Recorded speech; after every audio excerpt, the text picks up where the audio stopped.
음악은 따로 들려드립니다.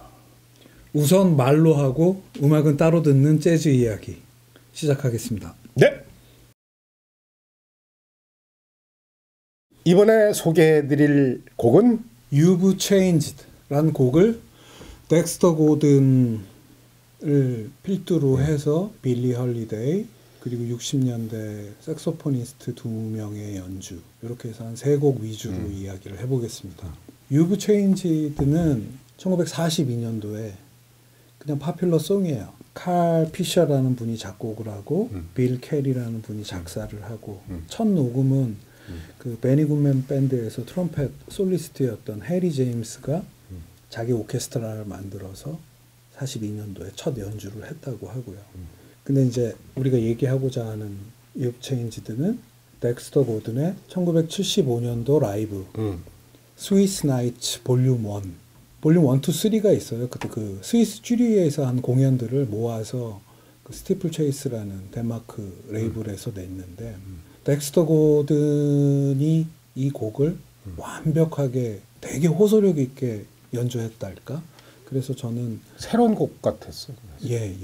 그래서 굉장히 좋아하는 곡인데 얘기를 한번 해보기로 하겠습니다. 노래는 그냥 노래 제목 그대로예요. 네. 너 변했어. 네. 속상해. 그 가사가 그렇죠. 그 당신 눈에 있는 반짝거림이 없어지고 변했어 이 자식아. 키스가 달라지고 느낌이 달라졌고 더 이상 사랑한다는 말을 안 하고 변했어. 근데 빌리 헐리데이는 너무 청승맞게 부른 것 같아요. 네. 이게 스탠다드 송이 정말 엘라 피츠제랄드도 불렀고 정말 많은 사람이 불렀거든요. 네. 근데 제일 청승맞은 게 빌리 헐리데이야. 빌리 헐리데이부터 얘기를 할까요? 근데 그 청승맞은 43살에 불렀어요. 근데 그냥 듣기에는 약간 어떤 노파, 할머니. 세상 풍파에 아주 시달리다 고생 너무 못한, 많이 했으니까. 근데 그 노파의 이미지가 빌리 헐리데이 인생에 그대로 있잖아. 근데 오케스트라 반주로 해서 아름다운 반주 위에 거칠고 되게 황량한 보컬이 얹어지니까 그 자체의 어우러짐이 또 있는 것 같고 그 말년의 빌리 헐리데이의 그 느낌이 굉장히 잘 살아있죠. 그게 그런 느낌이었다니까. 그 청승맞다는 얘기는 저는 이렇게 극찬이었습니다. 이게 그 빌리 헐리데이 노래 못 불렀다는 얘기가 절대로 아니고 그게 세상에 대한 이렇게 한탄 뭐 이런 것처럼 전 받아들여졌어요. 그러니까 앨범을 우선 얘기를 하면은 58년도에 나온 레이디 인 세틴이라는 빌리 헐리데이의 가장 대표적인 앨범이기도 한데 맨 마지막 전 앨범이니까 59년도에 돌아가시는데 58년도 앨범인데 제일 히트한 곡이 I'm a Fool to Want You. 그 우리나라 CF에도 배경음악으로 깔렸었고 근데 그 앨범에서 저는 You've Changed를 많이 옛날부터 들었던 것 같아요. 이 앨범을 전체를 얘기해주는 그 이야기가 무라카미 하루키의 그 재즈 에세이 포트레이팅 재즈에 있는데 무라카미 하루키가 얘기한 거를 제가 메모를 해봤는데 이 무라카미 하루키가 젊은 시절에는 3, 40년대 그러니까 젊은 빌리 헐리데이를 들었는데 40이 넘고 나서 이 말년의 빌리 헐리데이를 듣기 시작했대요. 제대로. 근데 그 이유가 빌리 헐리데이의 만년에 부른 노래들을 듣고 있으면 내가 삶을 통해서 혹은 글 쓰는 것을 통해서 지금까지 범했던 수많은 잘못이나 지금까지 상처를 주었던 많은 사람들의 마음을 그녀가 모두 조용히 끌어안아 전부 용서해주고 있는 듯한 느낌이 든다. 근데 이제 그게 치유해주는 게 아니라 용서라고. 그러니까 참 어떻게 그 느낌을 무라카미 하루키는 이렇게 자기 나름대로 표현을 어떻게 이렇게 잘하셨는지 그러니까 그 느낌이 공감이 싹 오더라고요. 잘 써. 무라카미 하루키 정말 잘 써. 그러니까요. 이 덱스터 고든은 75년도 정도 되면은 이 덱스터 고든이 62년도에 유럽으로 덴마크로 갔죠. 예. 덴마크로 가서 살아. 62년부터 한 14년 살았다 보니까 한 75년까지 살고 76년도엔 다시 이제 미국으로 돌아왔죠. 그래. 76년 귀국했다 그러면. 그러니까 75년이면은 유럽 생활 말년 그 말년쯤에 한 라이브인데 산전수전 다 겪고 특유의 호방함과 남성스러움이 되게 관록이 붙어갖고 뭔가 호소력이 있어요 이분. 그게 이분의 매력인 것 같아요. 소리가 아주 그 덱스터 고든 사운드, 테너 색스폰 사운드 얘기할 때 그러잖아요. 바이브레이션이 거의 없이 그냥 내 쏟는 그렇죠. 사운드, 그냥 이렇게 기교 없이 그냥 팍팍 내지르는 사운드. 그렇죠. 그게 압권인 것 같아요. 진짜 바이브레이션이나 어떤 그런 기교 이런 거 못 느끼고 그냥 음으로 그냥. 근데 굉장히 감정적으로 호소하는 느낌이 있는 게 이분이 그 공연을 하기 전에는 이런 발라드들은 그 가사를 쫙 먼저 얘기 안 되면 낭송을 하듯이 암송을 하고 그 다음에 이 발라드들을 했다고 해요. 그게 아니 근데 그렇게 가사를 먼저 듣고 음악을 들으면 음악이 더 정말 깊게 다가와. 그렇겠죠. 그건 정말 그걸 한번 봤어야 되는데 근데 그 유명해요 덱스터 고든에. 그러니까 어떤 곡을 표현하는데 무엇을 얘기하느냐, 어떻게 얘기하느냐는데 어떻게 얘기하느냐는 그 연주를 들으면 아는데 무엇을 얘기하느냐를 미리 공유를 하고 들으면 연주를 하는 사람도 듣는 사람도 뭔가 달라지는. 저 덱스터 고든은 전 텍스트로 먼저 배운 재즈맨이에요. 뭐 찰리 파커부터 시작해가지고선 소니 롤린 마대 거장들만 있으면 같이 늘 이름 붙어 나오는 게 덱스터 고든이야. 근데 그 시절 지나고선 사라져서 나중에 보니까 이제 저 유럽으로 이제 나중에 그냥 미국 땅 떠나서 간 거더라고. 약간 반골 기질이 있는 분이죠. 요번에 이렇게 자료 찾으면서 아 정말 이랬었구나라고 느낀 게 뭐냐면 덱스터 고든이 한 얘기가 있어요. 재즈가 바로 나가는 길은 재즈를 위한 재즈를 하는 게 아니고 재즈와 청중이 끊임없이 이야기해야 된다. 이게 재즈를 위해서 옳은 길이다. 그러면서 재즈를 아트로 해서 그들만의 음악으로 해서 뭐 격따지고 뭐 정말 한마디로 아트로 막 밀고 가는 그런 재즈맨들을 정말 싫어했어요. 재즈가 어떻게 흑인 음악이냐.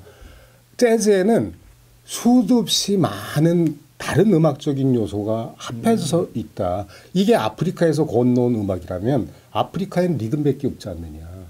이러면서 특히 그 비밥 얘기를 하면서 그래요. 비밥의 원조는 스트라빈스키와 핸델과 그리고 벨라 바르톡 이 셋이 없으면은 사실 재즈는 만들어지지 않았다. 비밥은 만들어지지 않았다. 이런 얘기를 해요. 근데 그 벨라 바르톡 얘기는 얼마 전에 한번 한 기억이 있는데 미국에서 정말 그 사랑받은 클래식 음악가인데 이 사람이 중요한 게 뭐냐면 헝가리 음악, 민속음악이니 뭐니 루마니아 민속음악이니 이걸 체보해가지고선 그 감성을 그 멜로디를 자기 음악에다가 풀었어요. 그래서 미국에서 1900년대 초반 20년대까지 정말 인기가 있었다고 그러거든요. 키스 자렛도 좋아한다는 얘기 들었어요. 그렇죠. 근데 맞아. 그 우리 키스 자렛 얘기할 때 나왔다. 근데 그 시절이 미국에서 어떤 시절이냐면 흑인 노예들이 피들러 제주 있는 흑인 노예들 이렇게 모아가지고선 백인 농장주가 파티할 때 음악 연주하게 하면은 그때 음악 연주하게 했었던 게 벨라 바르톡 음악들이에요. 왜냐면 무곡이 많으니까 파티 때 그렇게 많이 썼대요. 그래갖고선 그 벨라 바르톡의 음악은 그 재즈에 아주 그냥 이렇게 저 유전자 안에까지 스며들어 있다고 그런 얘기 들은 적이 있거든요. 근데 하여튼 덱스터 고든은 그 정통 재즈맨들이랑 이게 많이 부딪혔던 것 같아요. 그래서 60년에 보따리 싸들고 약간 자기 길을 걸은 뭐 어쩔 땐 서부에서 활동하고 동부에서 활동하고 미국에서 활동하고 유럽에서 활동하고 자기 그 개인의 어떤 그 가치관이나 이거대로 그냥 쭉쭉 밀고 나가는 그런 인생을 사신 것 같아요. 예. 폼나는 게 영화 배우도 했잖아요. 그렇죠. 영화 라운드 미드나잇 아카데미에 아카데미 남우주연상 후보에도 오르고. 영화 한번 보세요. 그 덱스터 고든 그 실제 모습을 한번 보세요. 예. 그 레스터 영과 버드 파웰 이야기를 합쳐서 만들어낸 가상의 인물을 파리에서 홀로 연주하는 그 재즈를 하는 미국인 아티스트의 얘기죠. 예. 자기 이거 연주 스타일처럼 아주 이렇게 아주 단호하고 통 크고 그러면서도 참 난 재즈맨들 중에서는 좀 제일 그 이렇게 지성적이지 않은가라는 생각이 들어요. 다시 좀 유브 체인지드 얘기를 하면은 그 덱스터 고든이 유입 체인지들을 2번 녹음을 했어요. 뭐 공연이야 수없이 하셨겠지만 지금 우리가 얘기하는 75년 스위스 라이브가 있다면은 그 전에 61년도, 그 61년도에 덱스터 고든은 50년대에, 그러니까 즉 자기가 젊었을 때 마약이나 이런 문제 갖고 약간의 공백기가 있었는데 61년도에 블루노트랑 계약을 하면서 다시 이제 복귀하는 느낌의, 그러니까 이제 어떤 제2의 전성기, 비밥 시대를 지나서 61년도 정도 되면 제2의 전성기를 맞는 그 앨범인데 61년도 앨범 Doing All Right이라는 앨범에서도 유입 체인지들을 연주를 했어요. 근데 75년 거와 비교를 해보면 도입부나 이런 느낌을 비슷하게 가져와요. 근데 61년도 연주는 굉장히 매끄러운 깔끔한 그 당시에 그 재즈였다면 75년도는 조금 더 저 개인적인 그 느낌이 자기 그 인생이 들어간 연주랄까? 같은 블로잉 그 색소폰 소리도 그 남성다움이나 호방함은 살아있지만 조금 더 관록이 붙어갖고 그 느낌이. 그래서 그 61년도 앨범과 75년 오늘 얘기하는 그 앨범도 링크해서 한번 비교를 해보시면 좋을 것 같고 조금 아까 우리 얘기했었던 빌리 헐리데이 버전. 그리고 한 곡을 더 얘기하자고 한 거는 테너 색소폰으로 덱스터 고든의 연주를 한 두 곡을 이 같은 곡을 2번 들었다고 치면은 2012년 앨범인데요. 에릭 알렉산더라는 테너 색소포니스트랑 빈센트 헤링이라는 둘 다 60년대생이에요.